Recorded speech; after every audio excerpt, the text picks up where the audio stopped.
as you have it in the program tonight, and I'm going to play for you a piece that I wrote some time ago, actually in 1975, called Kinetic Pieces for piano and indeterminate objects. This, I think I'd like to explain it because it's very much connected with what I'm doing today with the Miami Symphony. I was a student in Cambridge in England, and to me, as a composer, which I was then, but still am, or trying to be, it was very difficult to handle the obsession, the stubbornness of the aesthetics of that time. Those years were not as free as we have them now. And it was inconceivable that you could actually mingle or mix classical music with pop music. I mean, the concept of crossover was not really something which was even dreamt of. So I took it rather seriously to rethink how could we handle the fact that we kept writing music which the public didn't like. It was terrible, you know. Music developed horizontally after,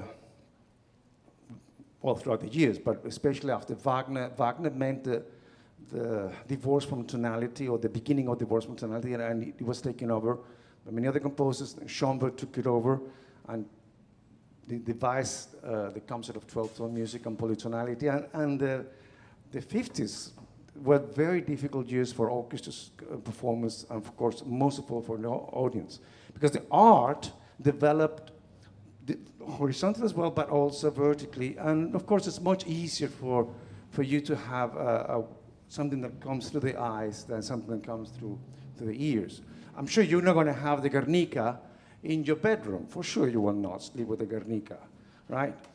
But you could bear with many forms of art which are very difficult to digest visually, but musically you can't. You don't. It's simply unbearable. And I insist that music gets to you first through your eyes. Funnily enough, you hear music through your eyes, nowadays especially. Anyway, long story, I began to play with things. Actually, I was very involved in the Cambridge Contemporary Art Society of Music, and commissioned pieces, gave world premiere of pieces, and I said, well, this somehow has to change. So I began to find some humor in music as well. When Cage wrote the famous 4 minutes or 33 seconds of silence, yes, of silence, which the pianist sits and doesn't play anything, he began somehow to laugh at himself, and also to describe the world as a very noisy one, right? Then he wrote another piece which was for prepared piano. He would put nuts and bolts inside the piano, and it would rather sound like a percussion instrument, not like a piano. And I was adventurous enough to give the British premiere of that concerto for piano and orchestra, because I wanted to conduct, of course. My teacher played the piano and I conducted. And that was in 1978. But a bit before, I wrote these pieces for ping-pong balls. I call it indeterminate object because ping-pong balls sound a little bit, you know, not a little bit vulgar if you want. But basically, ping-pong balls which I throw inside the piano, and they have all sort of rules.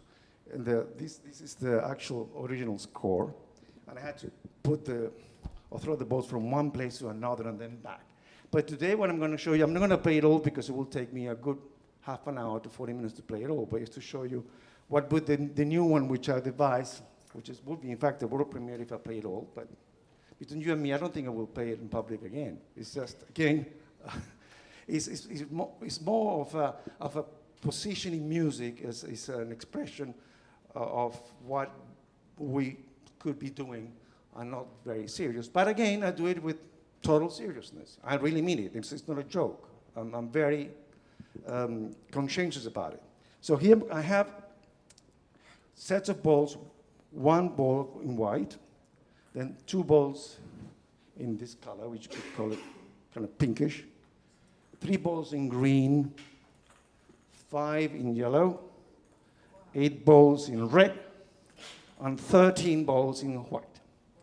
Why they like that? Well, because they follow the Fibonacci series. 1, 2, 3, 5, 8, 13. Okay? And what I should be doing is putting the balls inside the piano, and I cannot move from 1 to 2 without having that ball out of the piano first. Out of the piano, of course, means out of the place where I play, because sometimes the ball goes over there and still inside the piano, but it's out of the actual region where I can touch it, so to speak. And another rule is that I can only play if I'm with the keys touching the ball. Otherwise, I'm not playing the game correctly, so to speak. So, at the same time, I'm improvising, because the whole point of this is that I have to make some sort of music. It's not just noise, right? Or just hitting the balls.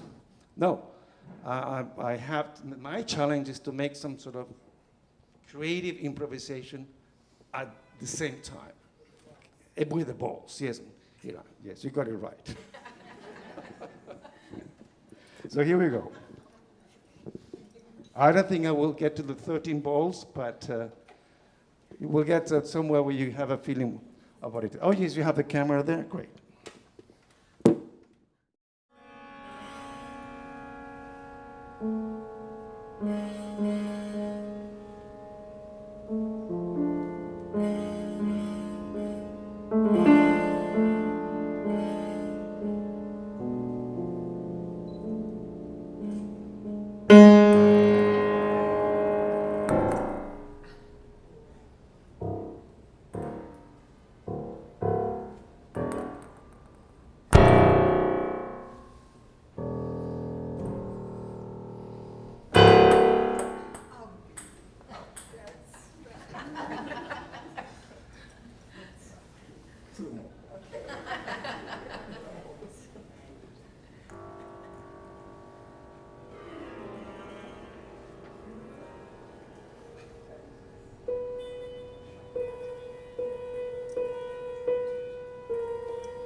There is no need to go on, but you can have a feeling on at some point. To try a bit. I'm not sure if Doug Till from Stangway is here. If he is, don't worry, Doug. The piano is going to remain unharmed.